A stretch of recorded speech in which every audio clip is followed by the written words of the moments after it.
नमस्कार दोस्तों, मैं अर्जुन आपका स्वागत करता हूँ स्टे बाय अर्जुन के यूट्यूब चैनल में। तो दोस्तों आज की हमारी क्लास है चोल वंश के बारे में। जो है दोस्तों आज की हमारी दूसरी क्लास है।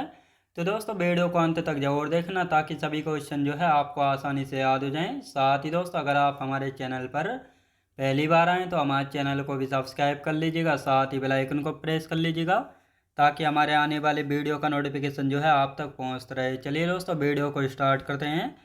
तो आज की क्लास में हम जानेंगे चोल वंश के बारे में और आज की हमारी हो जाती है दूसरी क्लास। तो यहाँ पे हेडिंग डालेंगे दोस्तों चोल वंश। चोल वंश के बारे में जो है आज की हमारी दूसरी क्लास हो जाती है। और कल की क्लास की यदि बात की जाए तो कल की क्लास में हमने पढ़ चुके थे राजेंद्र चोल प्रथम के बारे में जो है दोस्तों हम पढ़ चुके थे। और आज के क्लास में इससे आगे से जो है जानने वाले हैं। तो राजराज चोल सेकंड के बारे में जो है जानने वाले हैं। तो यहाँ पे हेडिंग डालेंगे राजराज चोल सेकंड के बारे में जो है आज की क्लास में हम जानने वाले हैं। तो दोस्तों यदि बात की जाए, इन्होंने जो है दोस्तों ऐरावतेश मंदिर का निर्माण करवाया था कि ऐरावतेश मंदिर का निर्माण करवाया और साथ ही त्रिवर्ण शैली में इसको बनवाया था जो कि भगवान शिव को समर्पित है। साथ ही चोल वंश के शासकों को चीन के साथ मुक्त व्यापार करने के लिए मलाया पर इन्होंने आक्रमण किया था। तो इन सभी के बारे में हम लिखने वाले हैं। तो एक एक पॉइंट करके पहले हम लिखते हैं और इसके बाद जो है अच्छे से समझेंगे। ऐरावतेश मंदिर, ऐरावतेश्वर मंदिर का निर्माण करवाया। मंदिर का निर्माण करवाया, याद रखें दोस्तों करवाया, तो ये आपको अच्छे से याद रखना है। और साथ ही ये ऐरावतेश्वर मंदिर जो है किस शैली में बना हुआ था? द्रविड़ शैली में। द्रविड़ शैली में किस में दोस्तों? द्रविड़ शैली में। और साथ ही दोस्तों भगवान शिव को समर्पित था। भगवान शिव को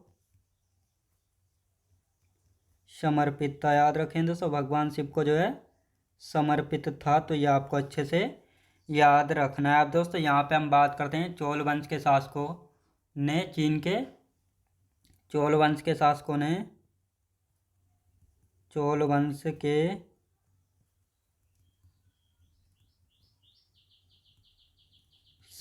चोल वंश के शासकों ने चीन के साथ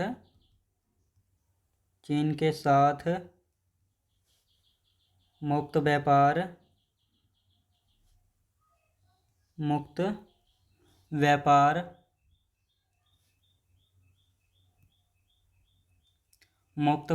करने के लिए मलाया पर आक्रमण किया। मलाया पर आक्रमण किया। तो यह आपको अच्छे से याद रखना है। आप दोस्तों यहाँ पे हम बात करने वाले हैं चोल वंश में उर और सभा नाम की दो ग्राम सभाओं का उल्लेख मिलता है। लिखेंगे दोस्तों चोल वंश में उर और सभा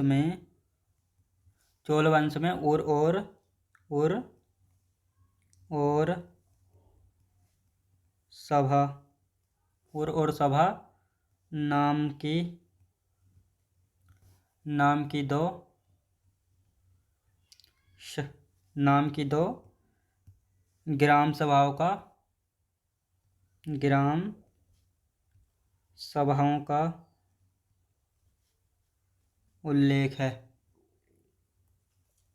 उल्लेख है। तो ये आपको अच्छे से याद रखना है। आप दोस्तों यहाँ पे उर की यदि बात की जाए और सभा की तो इनके क्या अलग अलग महत्व हैं। तो लिखेंगे दोस्तों उर की यदि बात की जाए तो आम या सामान्य लोगों की सभा होती थी। आम या सामान्य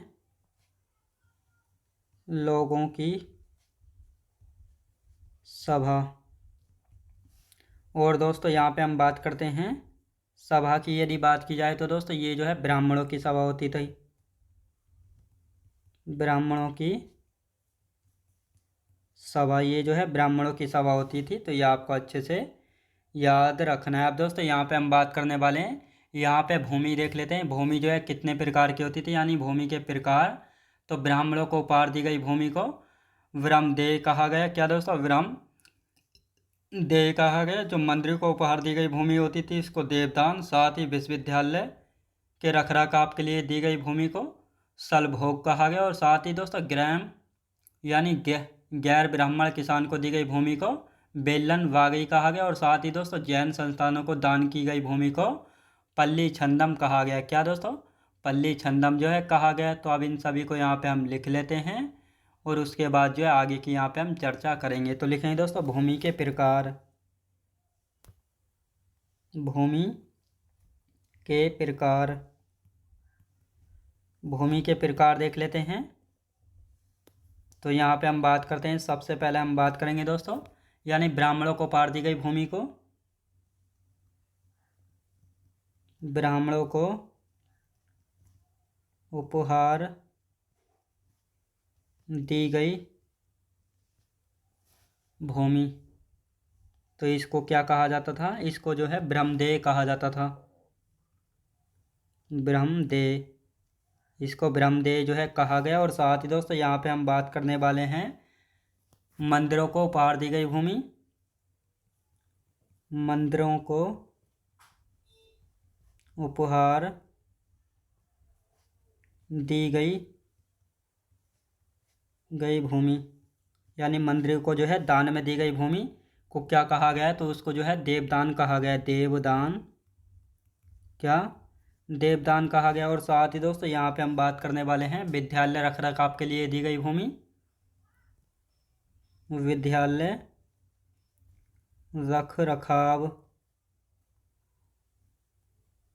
रखरखाव के लिए दी गई भूमि, विद्यालय रखरखाव के लिए दी गई भूमि को जो है क्या कहा गया है? उसको दोस्तों सलभोग कहा गया है, सलभोग, क्या? सलभोग। और साथ ही दोस्तों यहाँ पे हम बात करने वाले हैं सलभोग कहा गया। और साथ ही गैर ब्राह्मण की यदि बात करते हैं, गैर ब्राह्मण किसान को दी गई भूमि, किसान को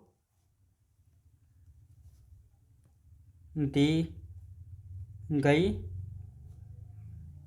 भूमि, दी गई भूमि को जो है क्या कहा गया है? तो उसको कहा गया है दोस्तों बेलन बागई जो है कहा गया है। लिखेंगे दोस्तों बेलन, बेलन बागई भूमि जो है कहा गया है। तो ये आपको अच्छे से याद रखना है। आप दोस्तों यहाँ पे हम बात करते हैं जैन संस्थानों को दान में दी गई भूमि, जैन संस्थानों को,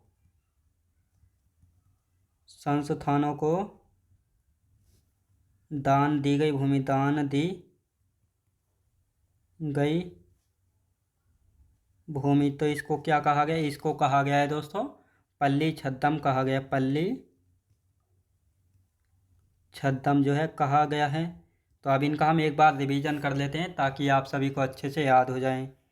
तो दोस्तों यहाँ पे हम बात करते हैं राजराज चोल सेकंड ने जो है ऐरावतेश मंदिर का निर्माण करवाया था, साथ ही जो कि द्रविड़ शैली में बना हुआ था और ये भगवान शिव को समर्पित था। चोल वंश के शासकों ने चीन के साथ मुक्त व्यापार करने के लिए जो है मलाया पर आक्रमण किया था। साथ ही चोल वंश में जो है उर और सभा नाम की दो ग्राम सभाओं का उल्लेख मिलता है, जिनका उर का अर्थ होता है दोस्तों आम या सामान्य लोगों की सभा, जबकि सभा का अर्थ होता है ब्राह्मणों की सभा। याद रखें दोस्तों सभा क्या होती थी? ये एक ब्राह्मणों की सभा होती थी। भूमि के प्रकार देख लेते हैं यानी भूमि के प्रकार कौन कौन से हैं। तो ब्राह्मणों को उपहार दी गई भूमि को ब्रह्मदेय कहा जाता था, मंदिरों को उपहार दी गई भूमि को देवदान, विद्यालय रखरखाव के लिए दी गई भूमि को सलभोग, साथ ही गैर ब्राह्मण यानी जो ब्राह्मण नहीं होते थे बल्कि किसान होते थे उनको दी गई भूमि को बेलन वागई कहा गया है। और साथ ही जैन संस्थानों को दान की गई भूमि को जो है पल्ली छद्दम जो है कहा गया है। क्या दोस्तों? पल्ली छद्दम कहा गया है। अब दोस्तों यहाँ पे हम बात करते हैं जबरन श्रम यानी जबरन श्रम करने को बेट्टी कहा गया है, यानी किसी से ज़बरदस्ती परिश्रम कराना या काम करवाना उसको जबरन श्रम जो है कहते हैं। तो इसको बेट्टी कहा गया है चोल वंश में। अब दोस्तों यहाँ पे देख लेते हैं कर यानी टैक्स कौन कौन से लगते थे यहाँ पे। तो भूमि कर, इसको जो है दोस्तों कदमाई या इराई कर जो है कहते थे। कारीगर तथा व्यापारियों पर लगाए गए कर को पट्टम या अयम कहते थे। जल कर यानी पानी पर जो है जो कर या टैक्स लगाया जाता था उसको निर्विलाय या निर्किराई जो है कहते थे। विवाह कर यानी शादी करने पर भी जो है विवाह लगता था, विवाह नहीं कर लगता था तो उसको कन्नला या कन्नम जो है कहते थे। युद्ध कर को पूर्वी, टोल टोल टैक्स को जो है उलूक या संगम। तो इन सारे करों को यहाँ पे हम लिख लेते हैं। तो लिखते हैं दोस्तों, यहाँ पे सारे करों को एक एक पॉइंट करके लिखना स्टार्ट करते हैं। तो यहाँ पे हम बात करेंगे सबसे पहले जबरन श्रम। जबरन श्रम, जबरन श्रम को क्या कहा गया है? बेट्टी कहा गया है, बेट्टी। जबरन श्रम का यानी ज़बरदस्ती किसी से काम लेना, तो उसको जबरन श्रम जो है कहा जाता है। अब दोस्तों यहाँ पे कुछ कर यानी टैक्स हैं। कर यानी टैक्स की यदि बात की जाए तो कौन कौन से टैक्स हैं और इनको क्या कहा जाता है? तो लिखेंगे दोस्तों भूमि कर। भूमि कर, जो भूमि पर कर लगता था उसको जो है कदमाई या इराई कर कहा गया। कदमाई या इराई कर जो है कहा गया। और साथ ही दोस्तों यहाँ पे हम बात करेंगे कारीगर तथा व्यापारियों पर लगाए गए कर। व्यापारियों पर लगाए गए कर, इनको क्या कहा गया है? पट्टम, पट्टम और अयम। पट्टम और अयम कर जो है दोस्तों इनको कहा गया। और साथ ही दोस्तों यहाँ पे हम बात करते हैं जल कर, यानी जल कर। पानी पर भी जो है टैक्स लगता था, तो इसको क्या कहते थे? निर्विलाई या निर्किराई जो है कहते थे। निर्विलाई या निर्किराई, निर्किराई कर जो है कहते थे। और साथ ही दोस्तों यहाँ पे हम बात करते हैं विवाह कर के बारे में। विवाह कर के बारे में तो यहाँ पे कन्नला या कनम जो है इसको कहते हैं। कन्नला या कनम इसको कहते हैं। तो ये आपको अच्छे से याद रखना है। अब दोस्तों यहाँ पे हम बात करते हैं युद्ध कर के बारे में। युद्ध कर यानी जब युद्ध होता था तो इस युद्ध कर लगता था, तो इसको जो है पूर्वी कहा गया। क्या? पूर्वी कर। और साथ ही दोस्तों यहाँ पे हम बात करेंगे टोल टैक्स, यानी टोल कर लगता था, तो इसको क्या कहा जाता था? उलूक या संगम। उलूक और संगम इसको कहा गया। क्या दोस्तों? संगम इसको कहा गया। अब दोस्तों यहाँ पे हम बात करने वाले हैं स्वर्णकारों पर कर, इसको तत्तर पट्टम कहा गया। क्या? स्वर्ण कारों पर कर, स्वर्णकारों पर कर की यदि बात की जाए तो इसको दोस्तों तत्तर पट्टम जो है इसको कहा गया है।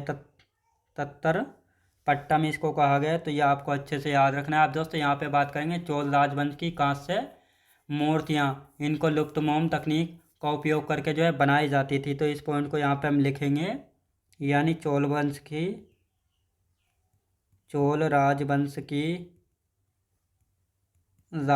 की कांस्य मूर्तियाँ,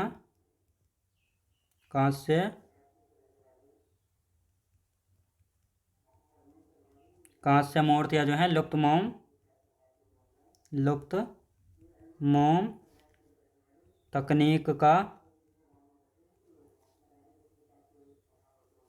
उपयोग करके बनाई जाती थी।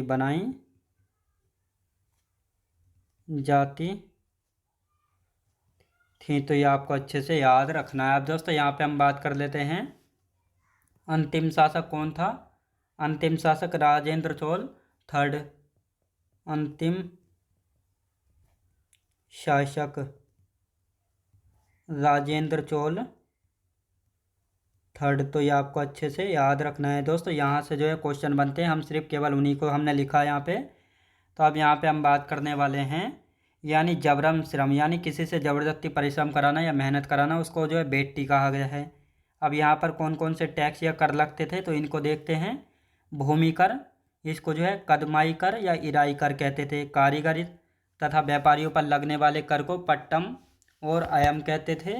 जल कर यानी पानी पर लगने वाले टैक्स को निर्विलाई या निर्किराई। विवाह कर इसको कन्नला या कन्नम कहते थे। युद्धकर को पूर्वी कहते थे। टोलकर को जो है उलुक या संगम जो है कहा जाता था। स्वर्णकर स्वर्णकारों पर जो है लगाया गया तत्तर या पट्टम। साथ ही दोस्तों चोल राजवंश की कांस्य मूर्तियां जो है लुप्त मोम तकनीक का उपयोग करके जो है बनाई गई थी। और इसका अंतिम शासक है राजेंद्र चोल थर्ड। तो ये आपको अच्छे से याद रखना है, यानी चोल वंश का अंतिम शासक कौन था? राजेंद्र चोल थर्ड था। तो ये आपको अच्छे से याद रखना है। अब आते हैं दोस्तों चोल राज्य, जो कि उत्तर पूर्व में चोल राज्य हुआ करता था। तो ये इसके बारे में जान लेते हैं, क्योंकि इससे भी एक दो क्वेश्चन बन जाते हैं, ताकि आपकी कन्फ्यूजन भी जो है दूर हो जाए। तो इसको यहाँ पे हम लिख लेते हैं। तो हेडिंग डालेंगे दोस्तों यहाँ पे चोल राजवंश के बारे में। चोल राज्य, इसको चोल राज्य, ये जो है दोस्तों उत्तर पूर्व का पलसा लिखेंगे दोस्तों, उत्तर पूर्व। यानी जो हमने अभी चोल राजवंश जाना है जिसका संस्थापक विजाल्य है, तो विजाल्य से पहले जो है जो चोल राज्य है इसने जो है शासन कर चुका था। और इसके बाद जो है इसके ध्वंस अवशेषों पर जो है विजाल्य ने जो है दोबारा से जो है चोल वंश की स्थापना की थी। तो ये जो हमने समझ लिया, अब इसके बारे में हम समझ लेते हैं ताकि ये भी आपको अच्छे से याद हो जाए। तो लिखते हैं दोस्तों इसको। ये जो है तमिलनाडु में पेन्नार तथा वेल्लोर नदियों के मध्य स्थित था। तमिलनाडु में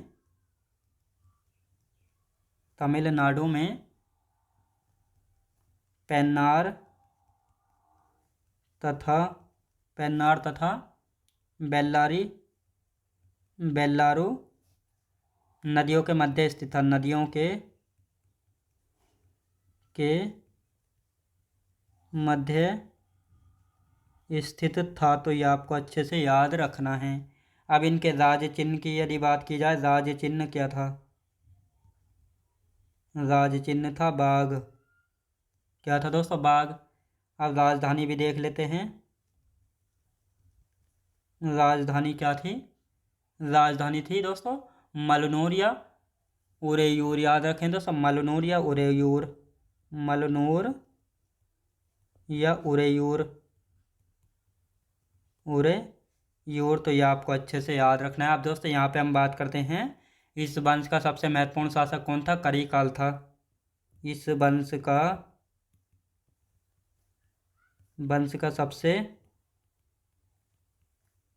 सबसे महत्वपूर्ण शासक इस वंश का जो है सबसे महत्वपूर्ण शासक कौन था? करिकाल था। याद रखें दोस्तों, करिकाल था। तो ये आपको अच्छे से याद रखना है। और इसने जो है 119 ईस्वी या एडी के आसपास जो है शासन किया था। लिखेंगे दोस्तों इसने 190 ईस्वी या एडी के आसपास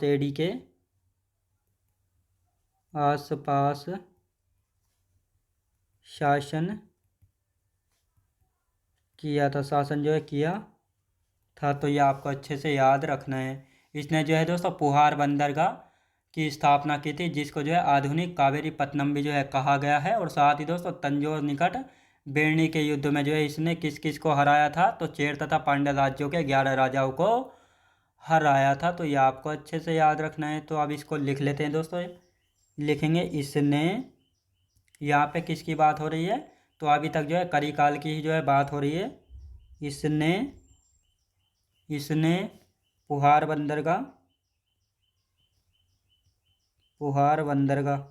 बंदरगाह बोले तो पोर्ट दोस्तों, इसको जो है आधुनिक कावेरी पत्तनम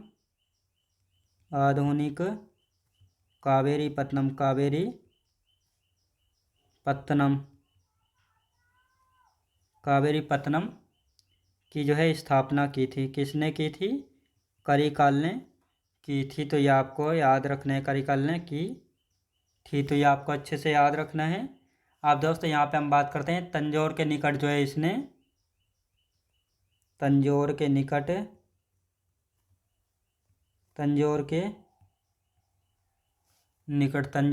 बेरनी के युद्ध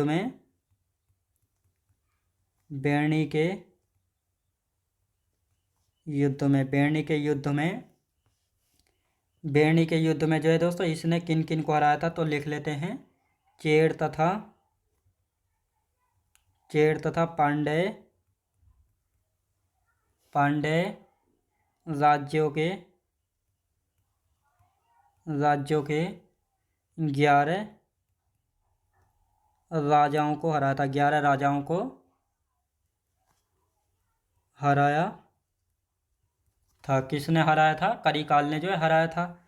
अब दोस्तों यहाँ पे हम बात करते हैं, एक युद्ध और हुआ था, तो इसको लिखते हैं बाहे हप रनदलई युद्ध। इसमें जो है 9 राजाओं को हराया था। किसको दोस्तों? इसमें जो है 9 राजाओं को हराया था। तो लिख लेते हैं दोस्तों, बाहेप रनदलई युद्ध में, बाहे रनदलई युद्ध में जो है किस किस को हराया था इसने? 9 राजाओं को हराया था। 9 राजाओं को हराया। किसको दोस्तों? 9 राजाओं को हराया था। तो ये आपको अच्छे से याद रखना है। और साथ ही दोस्तों संगीत में रुचि थी, संगीत में रुचि रखता था। संगीत में जो है इसकी रुचि थी किसकी? करिकाल की। साथ ही 7 स्वरों का ज्ञान था, 7 स्वरों का ज्ञान था, 7 स्वरों का ज्ञान था। तो ये आपको अच्छे से याद रखना है। और साथ ही दोस्तों यहाँ पे हम बात करते हैं कृषि को प्रोत्साहन दिया और सिंचाई के लिए नहरें निकलवाई, और सिंचाई के लिए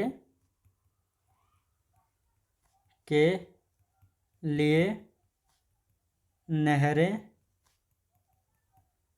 निकलवाई। किसने निकलवाई?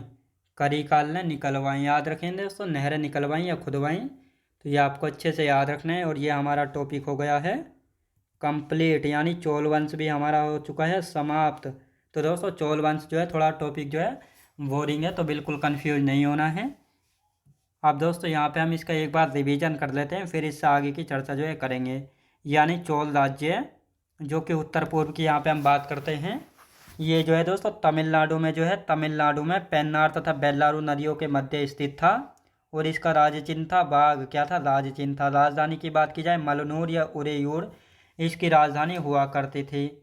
इस वंश का सबसे महत्वपूर्ण शासक था करिकाल। कौन था दोस्तों? करिकाल। और इस वंश का इसको इस समय राजधानी पूर्व चोल वंश का जो है इसको संस्थापक भी जो है माना जाता है। साथ ही इसने जो है 190 ईस्वी या एडी के आसपास जो है शासन किया था। तो ये आपको अच्छे से याद रखना है। साथ ही इसने जो है पुहार बंदरगाह, जिसको आधुनिक कावेरी पत्तनम भी जो है कहा जाता है, इसकी स्थापना जो है करवाई थी। साथ ही तंजौर के निकट बेन्नी के युद्ध में चेर तथा पांड्य राज्यों के 11 राजाओं को इसने हराया था। साथ ही बाहेप रनदलई युद्ध में जो है 9 राजाओं को इसने हराया था। संगीत में रुचि रखता था और संगीत के 7 स्वरों का इसको ज्ञान था। कृषि को प्रोत्साहन दिया और सिंचाई के लिए जो है इसने नहरें निकलवाई थी। तो ये आपको अच्छे से याद रखना है। अब दोस्तों यहाँ पे हम बात करते हैं, यानी अभी हमने पहली क्लास में पढ़ा था कि चोल वंश का संस्थापक कौन है? विजाल्य है। तो अब दोस्तों विजाल्य और करिकाल में क्या फ़र्क है? यानी विजाल्य ने जो है, यानी जो ये करिकाल था, तो ये भी जो है चोल वंश का ही संस्थापक था। तो इसको जो है पूर्व चोल वंश का जो है संस्थापक कहा जाता है। और इसने जो है 1900 नहीं 190 ईस्वी में शासन किया था। तो ये आपको अच्छे से याद रखना है। जब ये जो है पूर्व चोल राज्य समाप्त हो चुका था, तो इन्हीं के ध्वंस अवशेषों पर जो है विजाल्य ने नए यानी दोबारा से जो है चोल वंश की स्थापना की थी। तो इसलिए विजाल्य को चोल वंश का संस्थापक जो है कहा जाता है। और सबसे ज़्यादा क्वेश्चन चोल वंश से ही जो है पूछे जाते हैं। अब दोस्तों यदि बात की जाए पूर्व चोल राज्य की, तो यहाँ से जो है बस सिर्फ इतना पूछा जाता है कि पुहार बंदरगाह की स्थापना किसने कराई थी? कराईकल ने जो है कराई थी। किसने? कराईकल ने। और करिकाल की राजधानी क्या थी? मलनूर या उरेयूर। बस इतना ही जो है पूछा जाता है। तो ये आपको अच्छे से याद रखना है। तो दोस्तों आज की क्लास हमारी यहीं तक रहेगी, और कल की क्लास में जो है हम पांडे वंश से जो है स्टार्ट करेंगे। तो मैं उम्मीद करता हूँ आपको वीडियो क्वालिटी, कंटेंट वगैरह सभी कुछ आपको पसंद आया होगा।